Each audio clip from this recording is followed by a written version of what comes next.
So, until now, mga sangkay, mainit pa rin po talaga yung panahon. Pero mayroon po tayong good news patungkol dyan at dapat nyo po itong mapanood para mas maintindihan nating lahat. Bagamat mayroon pong good news, mayroon din pong kakaunting bad news, mga sangkay, na dapat po ninyong malaman. Anyway, bago tayo magpatuloy, paki-subscribe po muna itong ating YouTube channel dahil dito, mga sangkay, 1.21 million subscribers na po tayo. Parami po tayo ng parami, mga sangkay.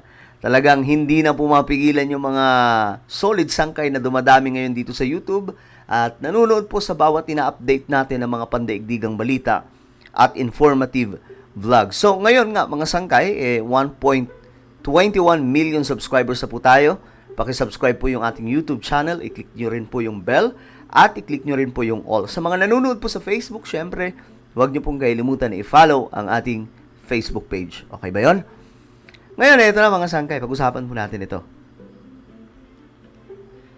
Ayan, mayroon daw pong record-breaking na init. At ang pagkakaalam po natin, ito po yun, itong April, mga sangkay, ito daw po talaga yung pinakamainit na buwan sa Pilipinas. Ngayon, ito po mga sangkay. Mayroon pong good news, okay, na may kaunting bad news. Itong ating pag-uusapan ngayon. Patungkol pa rin po, mga sangkay, sa tumitinding pananalasa ng ating panahon o ating kalikasan. Pampawi sa init ang pambentang ice cream, pero kapag natunaw ito, ang kita ang napapawi.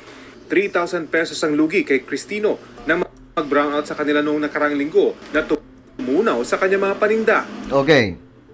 Nakaraan, mga sangkay, nagkaroon po ng mga brownout at sa hindi lang po ata nakaraan, up to now, mga sangkay, no? Dahil mainit pa rin naman talaga ang panahon, mayroon pa rin po mga ganitong klaseng nangyayari na palitan po ng brownout. Ngayon, marami po mga negosyo dyan ang tinatamaan every time po na walang kuryente. Kagaya po na ito, mga sangkay. Nagkaroon po ng El Nino, di ba? Minsan, nagkaroon po ng kulang na supply ng kuryente. Kaya stress ang dala sa kanya sa posibilidad na mauwi sa brownout ang sunod-sunod na red o yellow alert kamakailan.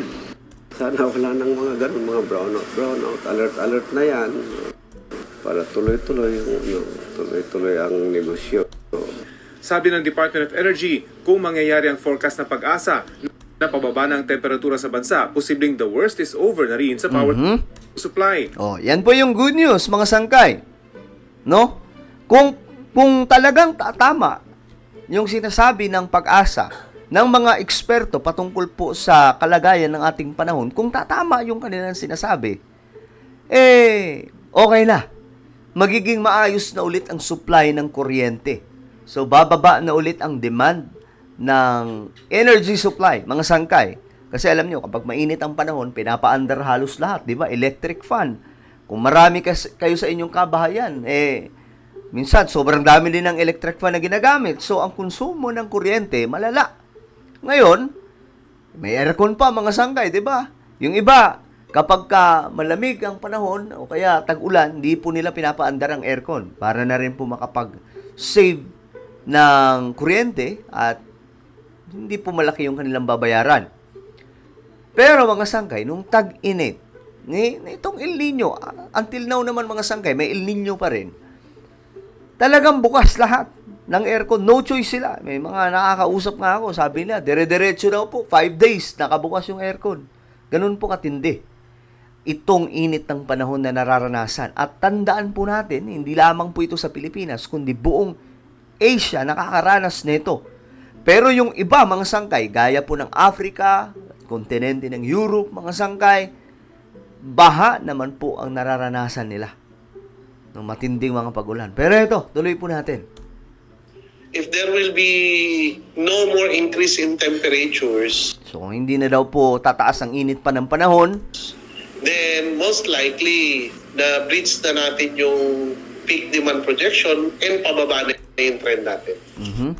Bababa rin kasi ang demand sa kuryente at may papasok pang dagdag na supply.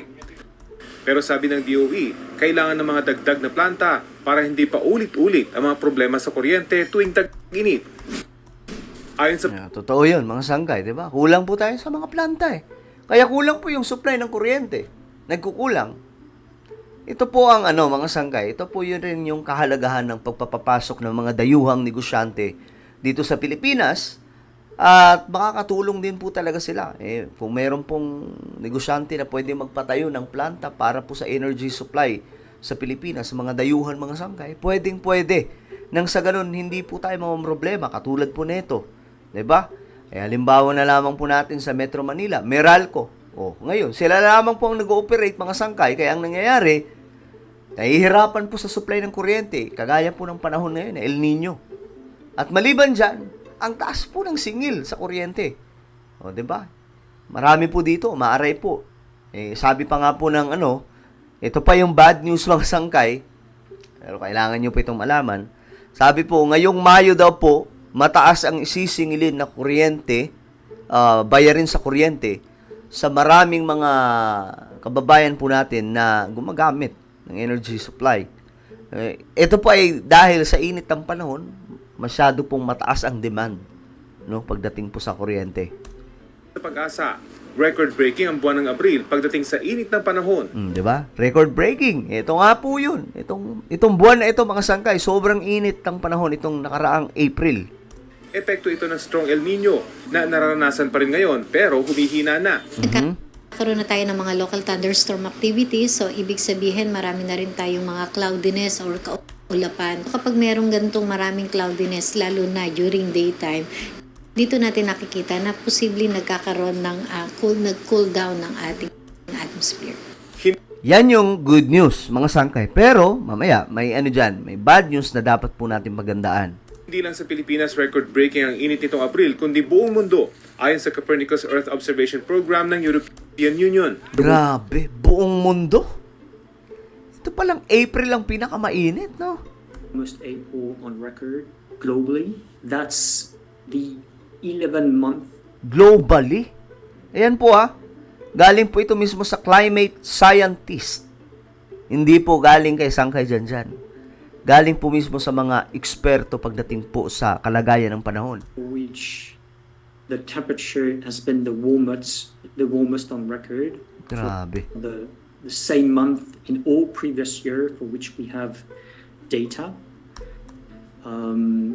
So that's one of the longest streak of global temperature record that we have seen in recent decades. Abril, no? Yung month of April ang pinakamainit na panahon. Ganun po katindi.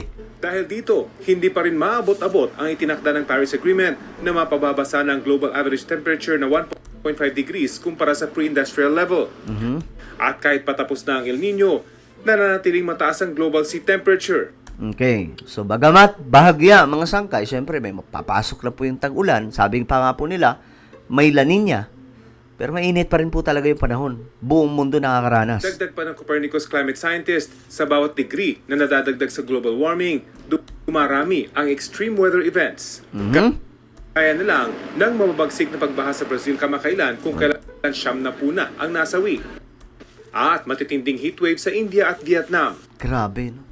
Yan po yung malalang ganap ngayon May heatwave, mayroon pang matitinding pag-ulan, mga sangkay. Yan po yung hindi na po natin makontrol, no? Itong pananalasa po ng ating kalikasan, ng ating panahon. At eto nga po, ito pa yung bad news, no? Kasi bagamat patapos na po tayo sa El Nino, kung sakali magkakatotoo yung sinasabi ng mga eksperto tungkol dyan, ang bad news, papasok po yung La Nina. Ibig sabihin, magiging mas maulan.